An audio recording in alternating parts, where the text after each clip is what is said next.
Okay, well, welcome to today's Facebook Live. I'm Elaine from Elaine's Sweet Life, if you haven't met me before. Hi, Marjorie. And today I'm going to show you how to make badges. Well, how I make badges. Now, to me, badges really are anything that has a bound edge, that uses a satin stitch or similar type stitch to make a bound edge. So something like that could be a patch. These I would consider it's exactly the same technique. These are poppy badges. These are actually a free design in my Facebook group, which I did for Remembrance Day. I've made, this was for embroidery retreat, made a patch and then added a tab to it so I could put it on a lanyard. What else? Oh, this one's one was also for a retreat, the bound edge, and then I stuck a pin on the back of it. So that one's got a pin on the back of it, that one's got a lanyard. This one is just to put on my pin board, and then this one as well has got a pin attached to the back of it. And then I've got this one that's actually got glue on the back of it, so if you peel that back, it's actually got a fusible glue to permanently attach it. So anything of that kind of format is what I would consider to be a patch. So I'm going to show you how to do these in the hoop. Okay, yes, we'll talk about the materials when we get to, well, I can talk about them now, actually, why not? So most of my patches I felt is a great material to use for patches because it doesn't fray, it doesn't pucker. It takes embroidery really well, so it's a really good material to use. That one is felt, that one is felt. Another material that I find works really well as long as you haven't got too much heavy satin stitching and stuff is faux vinyl. Faux vinyl? Faux leather. Vinyl or faux leather. So something that's not got too much dense embroidery. Again, because it doesn't fray, you get really nice finish and you don't get edges pulling off. Now a material I've used a few times, and you can buy it from Dime, is twill, made specifically for patches. I tried to buy some. I thought I was buying patch making twill, but I ended up with regular twill. So it's really just kind of a heavier cotton material. And you can see it's got a definite right side and wrong side, which you're not going to see because it's white on the camera. But one side just kind of looks woven, and the other side you have like a diagonal line, almost like denim has. And it's a little bit more resistant to fraying, but as you can see, the edges do fray up. So when I use this, I actually then I interface it with a woven interfacing, a woven fusible interfacing. So I'll take a piece of the twill and I'll take a piece of the interfacing, and you can see I've actually fused it on at 45 degrees. And the reason for that is then your weave is going in different directions, and it actually really helps it to resist fraying. So I really recommend using materials for patches that don't fray, unless you don't mind a bit of a thread sticking out a little bit here and there, and also to use wide borders because then they're less likely to pull off. Now there's a couple of ways you can make a patch when you do it in the hoop. I'm going to show you the stitch and then cut while it's in the hoop. These ones are actually made because I made so many and they were all round. I got this really cute little tool here. It's a, you can see there, it's a rotary cutter. That's the blade there. But it's also like a little compass.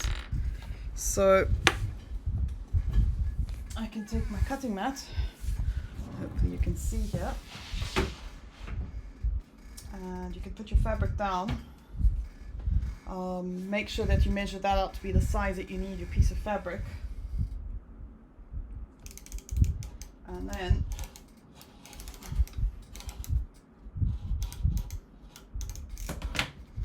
you cut like that, and just like that you have a lovely circle.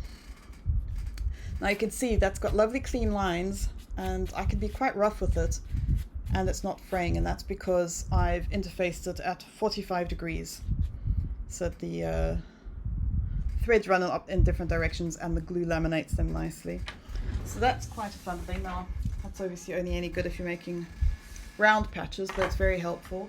Interface fabrics as well, like this, do cut really well on vinyl cutting machines. I've got a Cameo that I sometimes cut them on. I actually cut these because I made about 30 of these for donations, and yeah, I cut those on my vinyl cutter, so that worked pretty well.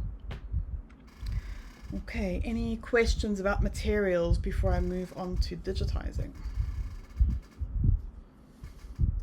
Oh, I should probably mention the glue as well. So the glue I use for this patch, and it's a very good glue, it's permanently adhesive, and it comes on a roll like this. And when you get to, once your patch is finished, you'll put the glue on the back. Now I'm going to show you how to make a patch that has this one's actually got glue on it as well, but it's got a back where the threads are hidden on the back, so you're adding a backing to it.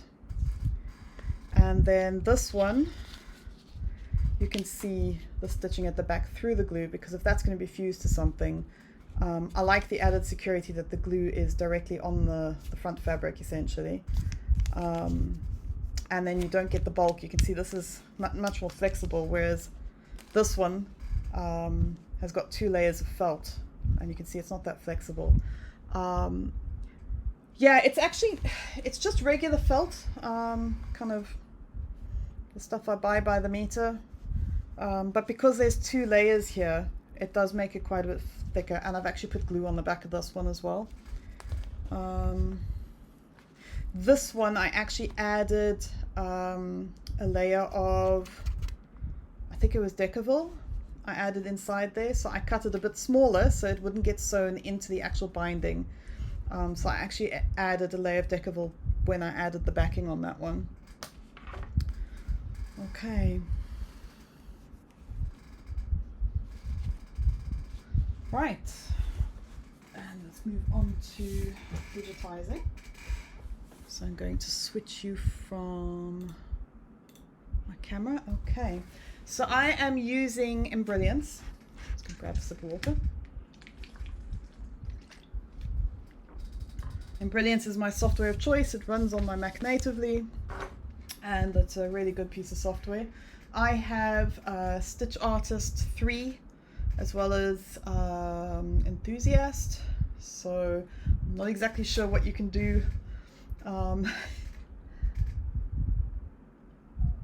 with the various levels, because I went straight to level 3. So, but if you have any questions, I can always try and help.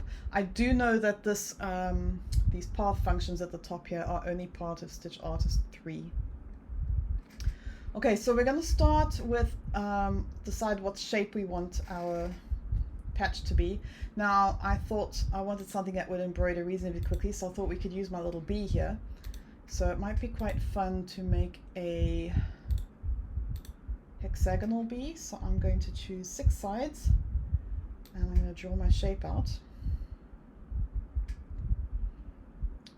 I want it to be, how big do I want it to be? I want it to be about 3 inches, because my bee is about 2 inches.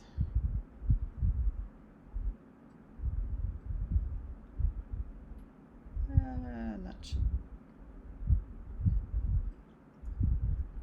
it's not quite square, so I'll take it. Okay, that should do. And I'm going to center it in my hoop. Okay, so I've drawn a shape. Now I'm going to assign stitches to it. So I'm going to start with a straight stitch. So the very first thing we want when we're making our patch is we're going to stitch out our placement stitch so we know where to put our fabric. Then we will put the fabric down, and then we want this same stitch to happen again to stitch the fabric down so that we can then trim around it. So I'm going to select that, and I'm going to duplicate it, so we now have 2. So I'm actually going to name them up at the top here. So I'm going to call this one my placement. I'm going to call this one my tack down. I like to name my things, it just helps me to keep track. You'll see in things like the bee, there's quite a few pieces. They're all just run because they're all part of the bee. But when I'm doing in the hoop projects, I do like to name each step. It just makes it easier to keep track of what you're doing. Now for the placement stitch, I only want a single stitch. And I don't want it to be too short. Take it up to a 3 stitch length. And I also want to move my endpoints. I don't want it to tie a knot, but I want to overlap my endpoints so that it doesn't come undone when I pull it off the machine. So I am going to have a quick preview to watch which way it creates that shape. Okay, it goes up first.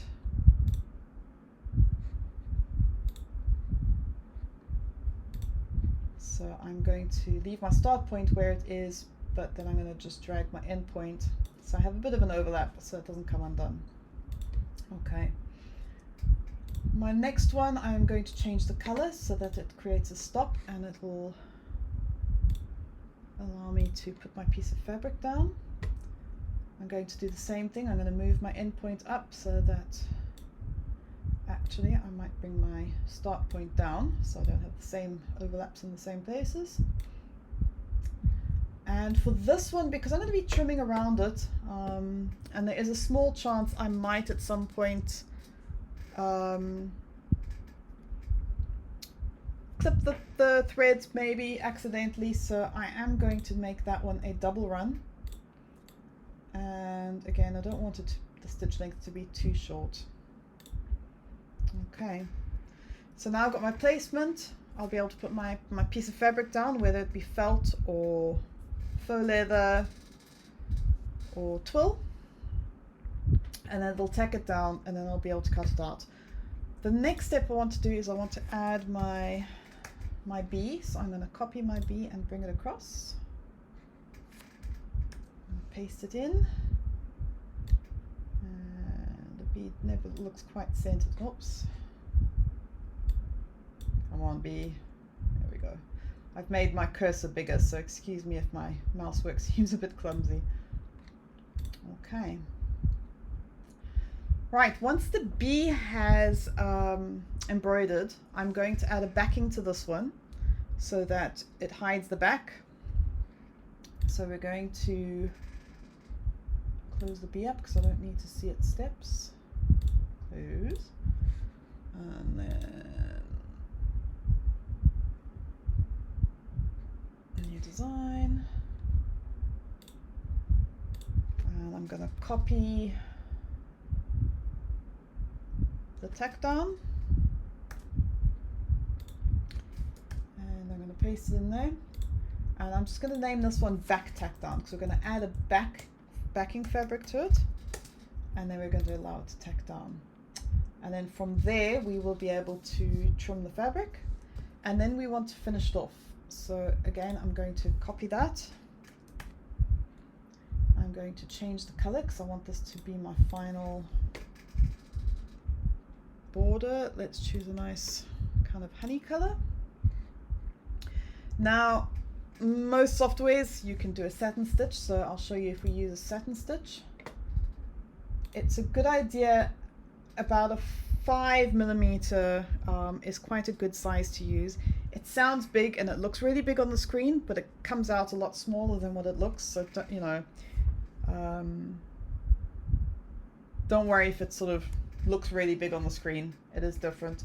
We don't want our start and ends to be in different places on this because we don't want it to have to worry about finding new places. Now you'll notice if I just switch these two around, you can see the tack down from the outline of the shape is a bit smaller than our satin border, and that's exactly what we want because that's where your stitch line will be. And you need a bit of space for trimming your fabric because you're always going to have a little bit of fabric sticking out from that stitch line. So satin stitch is quite nice in that it finishes off, it kind of sits the satin stitch approximately centered over your outline. Now, my software allows me to do what's called a Merrily Edge, which is, it's made to look like mass-produced patches. They're bound on it's kind of like an overlocking machine that does that really nice bound edge. So I'm going to choose to do a Merrily Edge. I don't want it to mark out the position. I literally just want it to do the top stitch. But now if we have a look, I'm going to make this a darker color so we can see it more clearly. Nice dark color. You can see the Merrily Edge is now right on the edge of my outline, and any fabric I've trimmed off is going to stick out of that edge. And it really is on the edge. You can see this side, it looks more on the edge. And that's not what we want. So what I'm going to do is I'm going to take that back to a regular stitch so you can see what I'm doing. And in Stitch Artist 3, I've got this thing called Inflate, I think it's called. Yep, Inflate Objects. So you can just make it bigger. If you've got something like a contour or an inflate, it's a very handy tool. And I don't want it to soften the corners. And I'm going to increase the size of it by about, depends on what fabric I'm using. If I'm using a thicker fabric, I tend to make it a bit bigger. I'm going to go with 1.4. And as you can see, that line has now jumped out so that it's bigger than my outline. So now when I apply the Merrily Edge to it,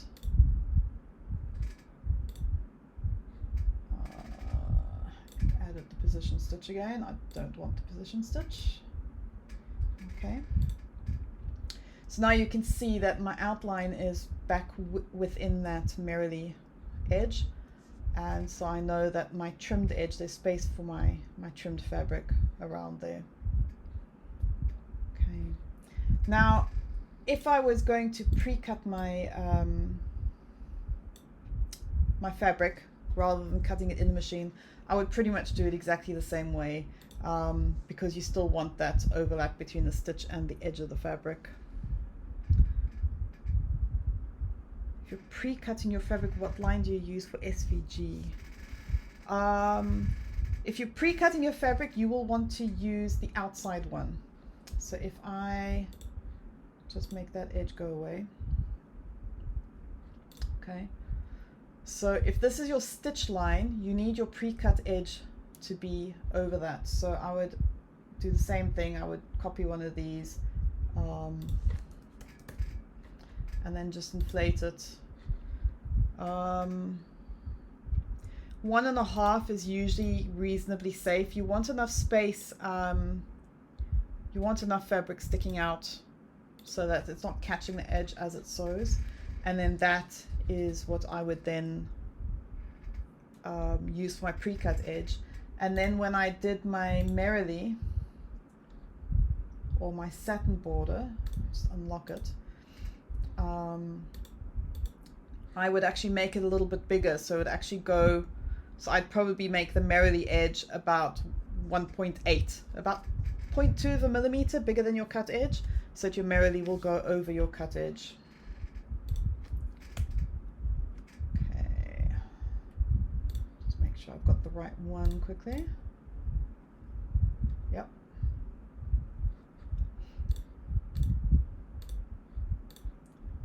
Okay, so we've got a placement stitch, we've got a tack down for the front fabric, then we've got our embroidery, then we've got our tack down for the back piece of fabric, and then we've got our edge. And so that there is our design. So I'm now going to call this B-Patch Demo. And I am going to save my stitch file as a VP3 because I use a Husqvarna machine. And I am going to upload it to my Sewnet because I don't use my machine works on the Wi-Fi, so I can, whoops, not that one, the VP3, yep, I can upload the files to my machine. Upload was successful. Okay, now I'm going to switch you back to camera. Okay, so I can come to my machine and I'm going to bring the patch demo onto my machine. Now I'm using if I can find my hoop, I'm using a 120 by 120 hoop because it's the smallest one I have, and I'm going to use not woven, Washaway. Sorry, I'm going to use Washaway Stabilizer. Now I like to use Washaway Stabilizer with patches because I can just rinse any residue away from around the edges, and I get a really nice clean binding edge without any kind of white bits sticking out. It's just a really nice bound edge. I'm quite fussy. I like to trim really close if I'm trimming it, and then I end up snipping the odd threads, or I don't get it trimmed close enough. So I use Washaway. You can use this woven type, or you can use the thicker plastic types that are the really tough ones. But bear in mind, you are doing a satin edge, so it perforates it quite a lot. So you don't want to use the thinner plastic ones because it'll just pop out before it's done, and then you'll cry. The other reason I like to use Washaway, especially if I'm doing glue, is you want the glue to attach to the fabric, not to a stabilizer. So if you use a cutaway stabilizer, you're going to be attaching your glue to the stabilizer. So that's another reason I will use a Washaway instead. Put that into my hoop. Is there any preference you have in which fabric I use today? Anyone?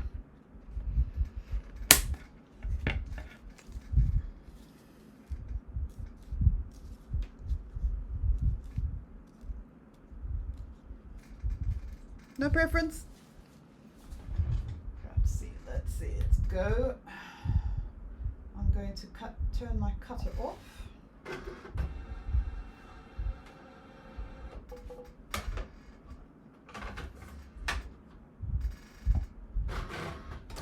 Okay, so the very first step is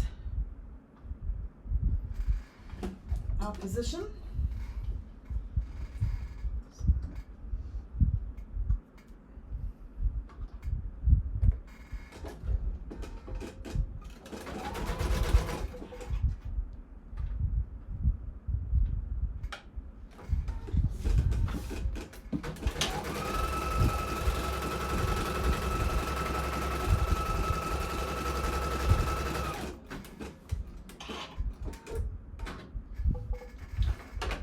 Now normally when I do patches, I would do these positioning stitches in the same color I'm going to do the final edge, so they won't show. But in the interest of being able to see what's going on, I'm going to use a sort of honey yellowy color. The glue and twill. Okay, we'll do the glue and the twill.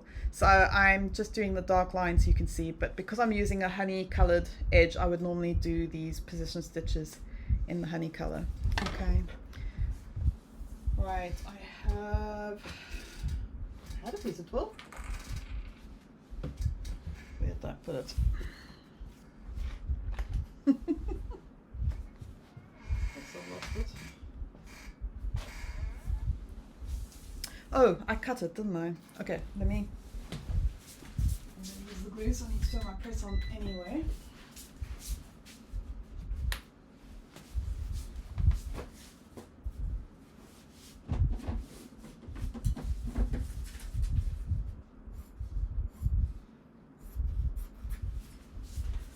So I've cut myself a piece of twill, which should be big enough. I'm going to cut a piece of woven fusible interfacing. Now I'm going to check which side. Okay, that's the wrong side. So I'm going to put my woven interfacing onto the wrong side. And I want it at 45 degrees. Again, just make sure I've got the right side of the twill not being glued on.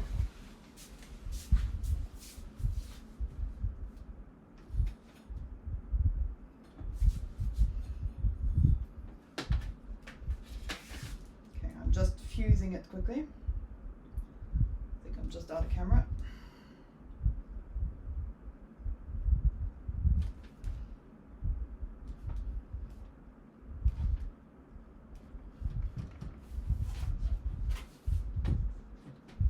Okay. So I have fused those.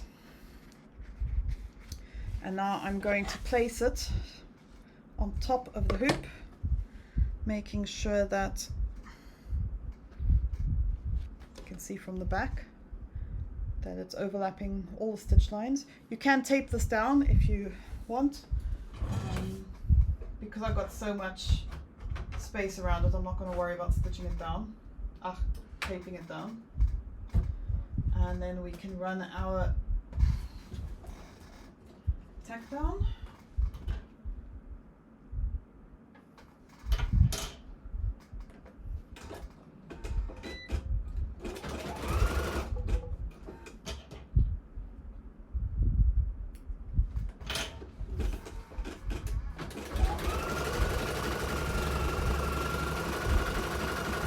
So the tack down is going to go around twice.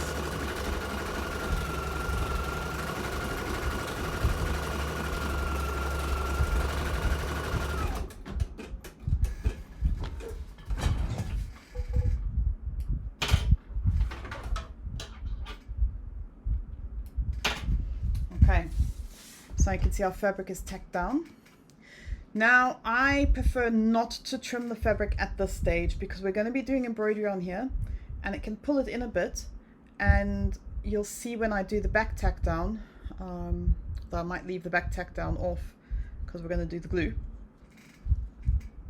So we'll probably leave the back tack down off, but if you're doing quite heavy embroidery, like that's got a fill area in the middle and it actually pulls in, and these lines actually pull in, so if you've already trimmed it you can actually end up with your fabric being short.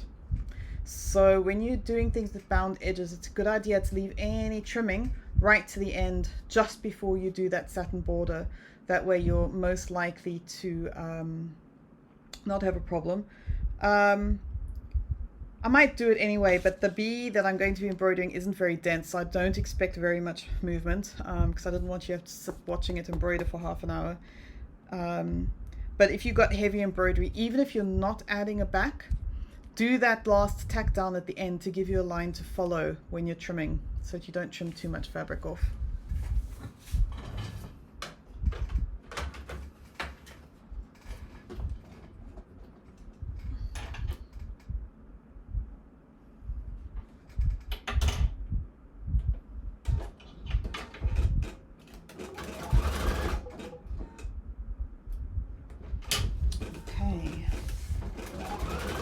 Hi Janet.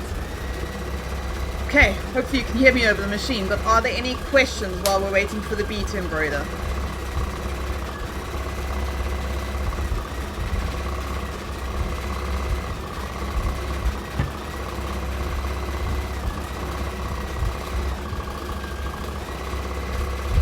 Hi Karen, Lincolnshire.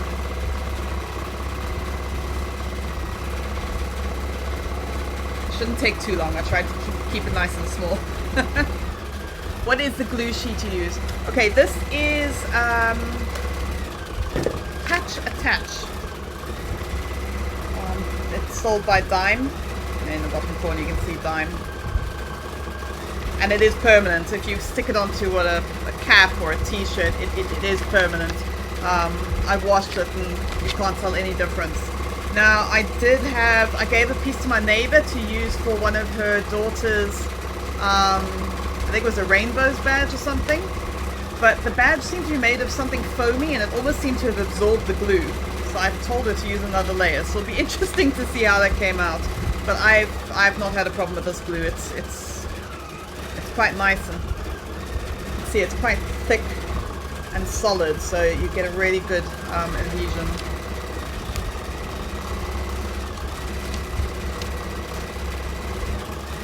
No problem.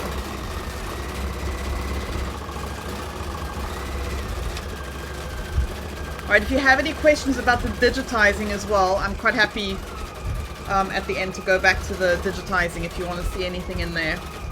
So if you have any questions, think them up now. How's the bee doing? The bee's about halfway.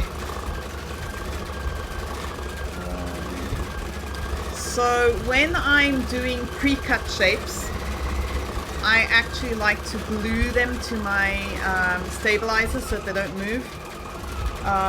One of my favorites is glue stick. I use that quite a bit. Works really well, also washes away. And then when I'm worried about edges fraying, so when I did these flowers, I actually used some Beacon 3-in-1 glue, and I just added it to the edges of my fabric and let it dry before I actually embroidered them. And it gave me really good edges, so that worked really well for me. Yep, you can watch again, Marjorie. I'm sure there's lots of different fabrics you can use for patches, but they're just the things I use the most of. I tend to make patches mostly for fun, so I think these ones are the first ones I've actually made for someone else, so I mostly make for myself and my friends.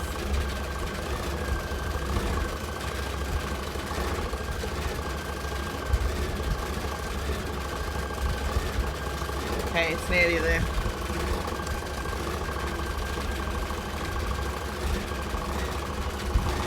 Okay, that's a good tip, thank you. Leave it for 24 hours. Leave the glue 24 hours before you wear it. I find another thing people do, these glues, they say you should apply heat for 10 to 12 seconds. So like a patch like this, I've got a little press that I use that I kind of do half the patch for 10 seconds, move it across and do 10 seconds on the other side of the patch. But sometimes you might find afterwards that there's bits that haven't quite stuck down.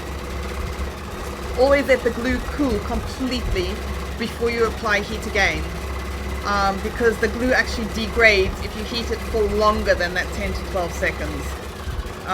It will bubble and make a mess and it won't work very well. So if you find a piece sticking up that didn't stick all that well, again, let it cool completely, maybe even in 24 hours, I don't know, but let it cool completely before you apply heat again, or it can actually make things worse, not better.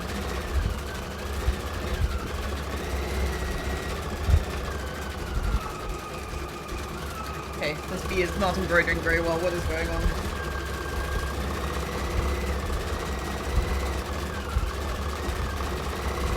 Okay, it's embroidering the whole thing twice.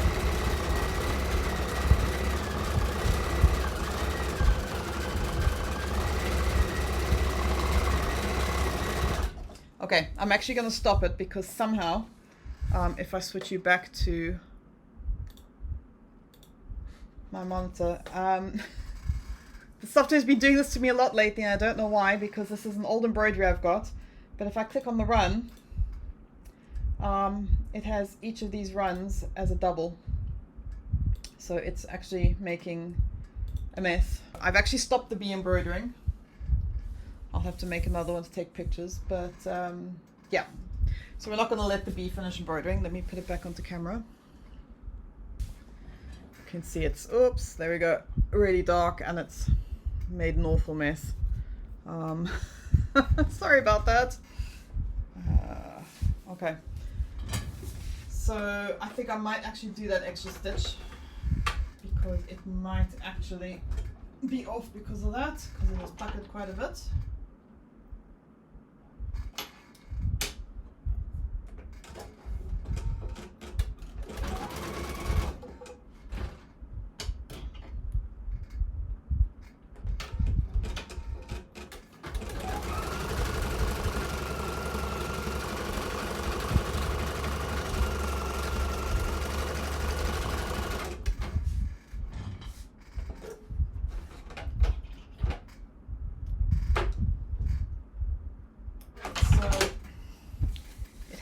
Actually, it's quite hard to see because it's close, but that new line it has done is actually just on the outside of the old one. So now I'm going to take I use double bent scissors, and I am going to trim Now I'm not going to try and get as close to that stitching as I can. I'm kind of just going to let my scissors follow.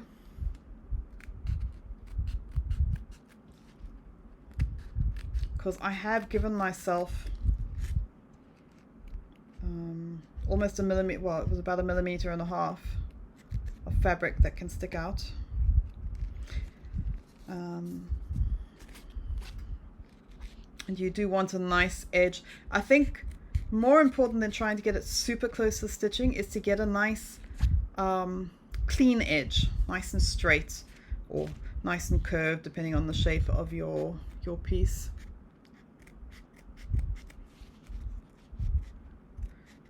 Because the cleaner your edge, the cleaner your final product will be. So there I've cut the fabric. Now if I had added a piece to the back, it would have gone to the back side of that, and then I would be trimming the back side as well. But because we're using the glue, I'm going to leave the back without an extra piece on. Okay, now I'm going to change my bobbin, because with the edges, it is nice to have the same color on the back. It just makes it look neater.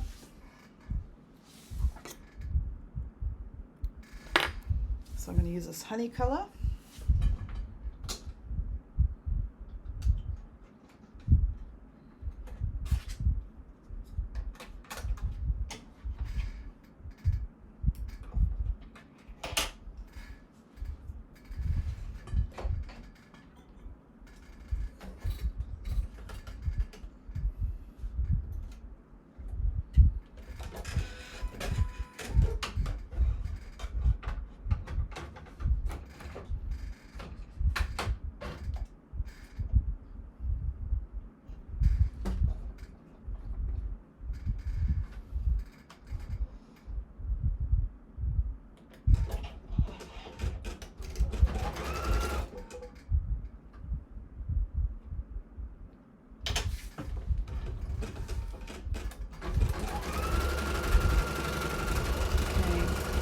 Now, another tip, once it's gone around once, I pause it. I would normally remove it from the machine. But whether you're doing a Satin Stitch or a Merrily Edge, that first line of stitching is usually on the outside. Oops, I can't work in mirror image. And I can see, if I look all the way around, that yellow stitch is just off of the side of the fabric, and that's exactly how I want it to be. It hasn't actually caught the fabric anywhere, which means I'm not going to have any fabric sticking out beyond the edge of my my patch. So again, if I was using a thicker material like a faux leather, I would have made the edge 1.6, maybe even 1.8 bigger, because it's much harder to trim that close. But the best is just to practice and get an idea of really how closely you can cut, because some people can cut closer than other people. I don't know whether it's the scissors or what, but some people seem to be able to trim really, really close.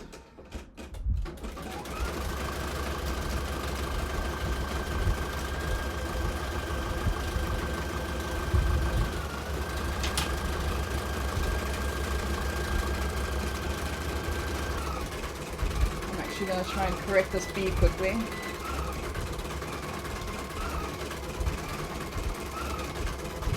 Oops.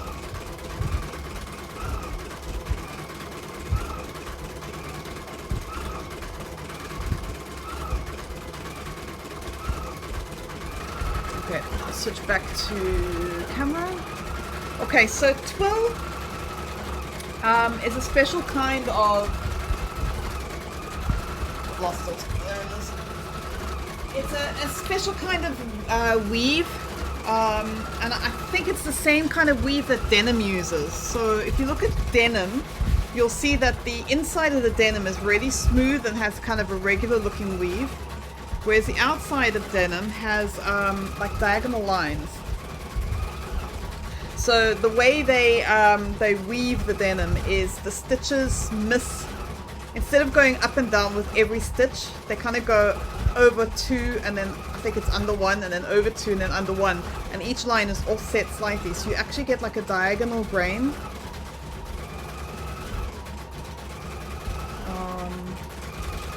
Where's my iPad? See if I can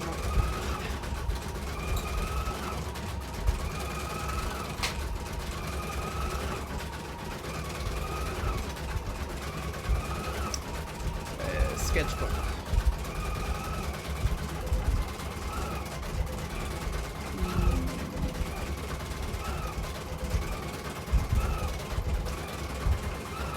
Okay, so regular fabric.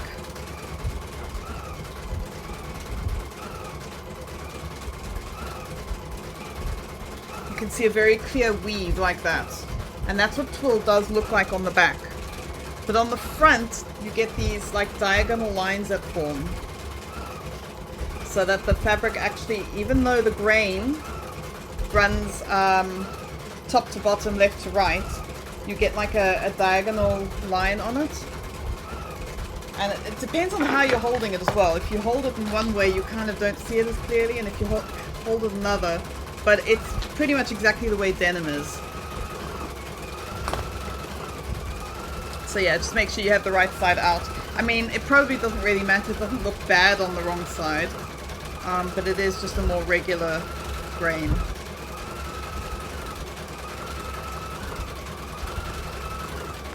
How's that patch doing? Nearly done. 1.5 sides to go.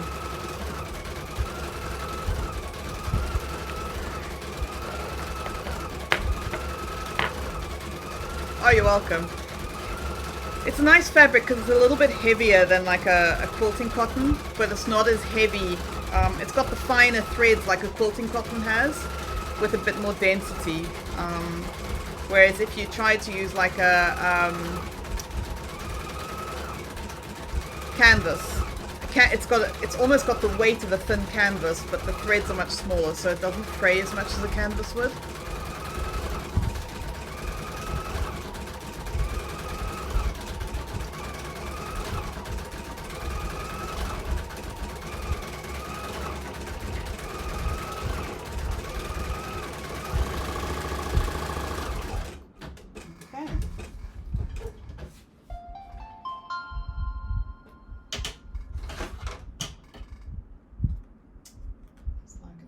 Out. I'm just going to turn my press on again because it turned itself off.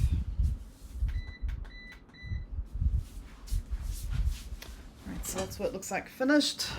Whoop. So I've used that Merrily Edge, so you can see it's got that kind of extra stitch on the inside. Makes it look quite nice.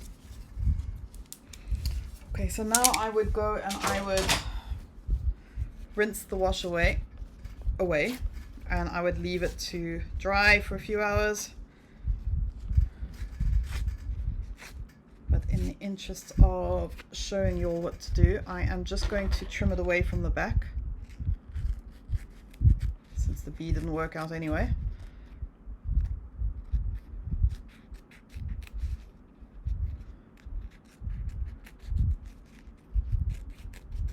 Okay, so before you apply the glue, you always want to make sure that you haven't got any stabilizer on the back.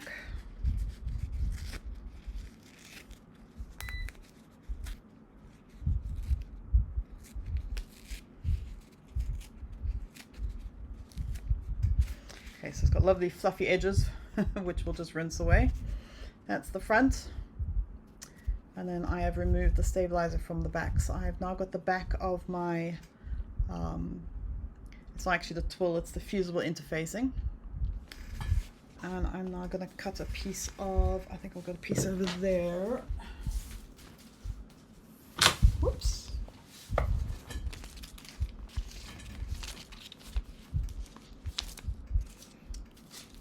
No, that's not going to be big enough.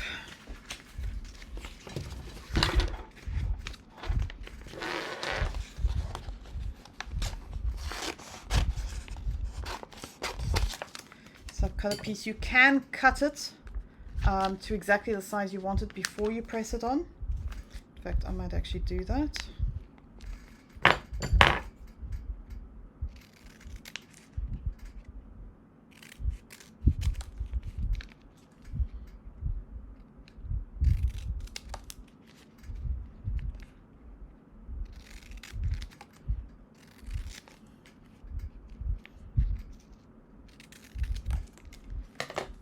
Okay, so I've cut that the right size. Now it has a smooth side, which is the paper side, and then it has a side that's, it's kind of more dimpled than rough, but that's the glue side. So the really smooth shiny side is the paper, the dimpled side is the glue, and we're going to put the glue against the back of the patch. And then I'm going to press from the glue side, not from the back, from the patch side. So glue on top. What I'll do is I will scooch you that way so you can see my press. I'm going to put it down on my pressing mat with the patch down. And then I'm going to put a Teflon sheet on top of it so that I don't get any glue on my press. And then I count to 10.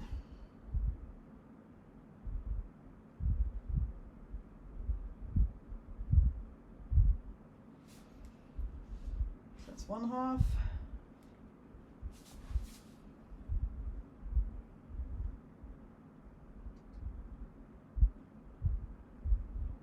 That should do it.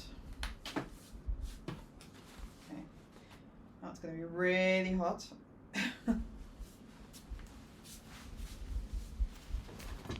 Hasn't pressed that well because that bee is really knobbly.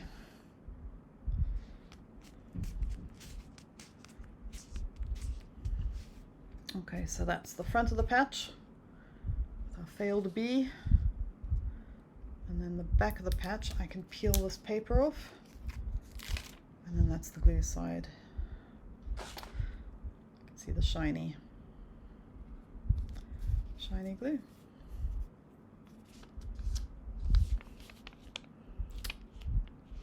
Hi Connie, thank you. Okay, so are there any questions? Anything you'd like to know? Anything I didn't cover?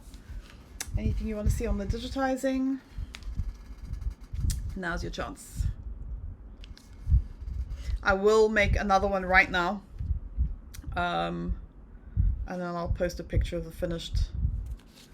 finished patch, which will hopefully look a bit better than this one with this poor bee that just didn't work out so well. You're very welcome, Karen. Okay, well, if you have any questions that you think of later, please, again, feel free to ask. I'm always happy to answer, and maybe I can make another video if there's something else you want to know about. Okay. Thank you very much.